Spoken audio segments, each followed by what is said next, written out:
معزز سامعین، ویڈیو شروع کرنے سے پہلے آپ تمام سے گزارش ہے کہ ایک مرتبہ درود شریف پڑھ لیں۔ بسم اللہ الرحمن الرحیم۔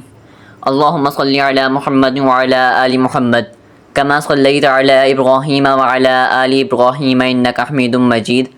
اللہم بارک علی محمد وعلی آل محمد کما بارکت علی ابراہیم وعلی آل ابراہیم انک حمید مجید۔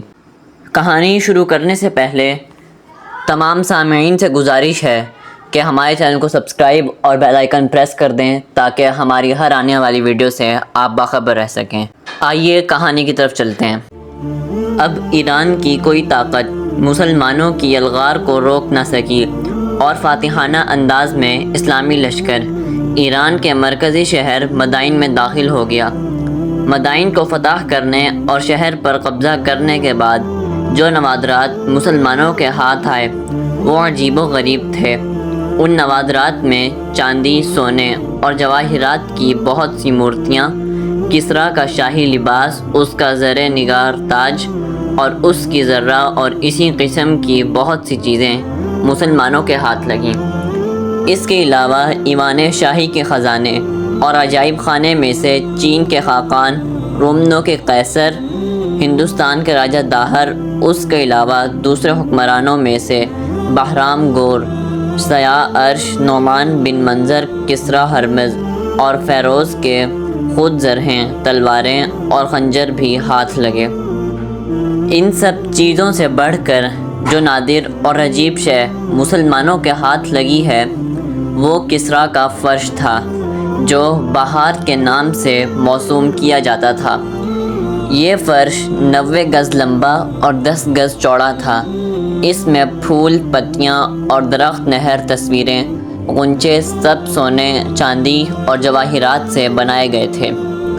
ایران کے حکمران جب موسم بہار گزر جاتا تو اس کی یاد میں اس فرش پر بیٹھ کر شراب نوش کیا کرتے تھے۔ جب یہ تمام چیزیں مدینہ منورہ میں حضرت عمر فاروق رضی اللہ تعالیٰ عنہ کی خدمت میں روانہ کیں تو مدینہ کے لوگ ان چیزوں کو دیکھ کر حیران رہ گئے۔ مال غنیمت میں سے جو کچھ حضرت عمر فاروق رضی اللہ تعالیٰ عنہ کے پاس مدینہ پہنچا وہ سب آپ نے لوگوں میں تقسیم کر دیا۔ ایران کا جو قیمتی سونے، چاندی اور جواہرات کا فرش آیا تھا اس کی نسبت عام لوگوں نے یہ رائے دی کہ اس کو تقسیم نہ کیا جائے بلکہ وہ جیسا ہے ویسا ہی رکھ لیا جائے۔ لیکن اس موقع پر حضرت علی رضی اللہ تعالیٰ عنہ نے فرمایا نہیں، اس کو بھی تقسیم کر دیا جائے۔ حضرت عمر فاروق رضی اللہ تعالیٰ عنہ نے حضرت علی رضی اللہ تعالیٰ عنہ کی رائے کو ترجیح دی اور فرش کو کاٹ کاٹ کر لوگوں میں تقسیم کر دیا گیا۔ جو ٹکڑا حضرت علی رضی اللہ تعالیٰ عنہ کے حصے میں آیا تھا، کہتے ہیں کہ آپ نے وہ ٹکڑا 30,000 دینار میں فروخت کیا تھا۔ اس فتح کے بعد ایرانیوں کے قدم کہیں بھی نہ جمنے پائے۔ آخر ڈوبتے کو تنکے کا سہارا کے مصداق ایرانیوں نے اپنی بچی کھچی طاقت کو جلولہ کے مقام پر جمع کیا۔ یہاں بھی ایرانیوں کو بدترین شکست کا سامنا کرنا پڑا اور مسلمانوں کے ہاتھ بے شمار مال غنیمت کی صورت میں ہاتھ لگا۔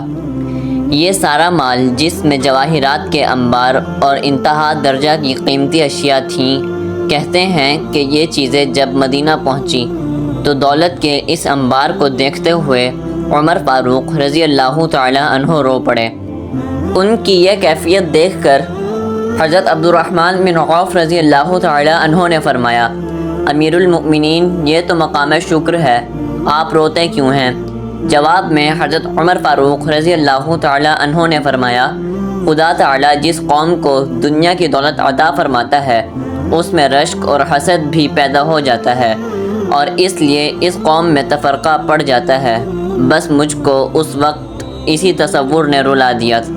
حضرت عمر فاروق رضی اللہ تعالیٰ عنہ کی بقیہ احوال زندگی ہم آپ سے اگلی قسط میں بیان کریں گے۔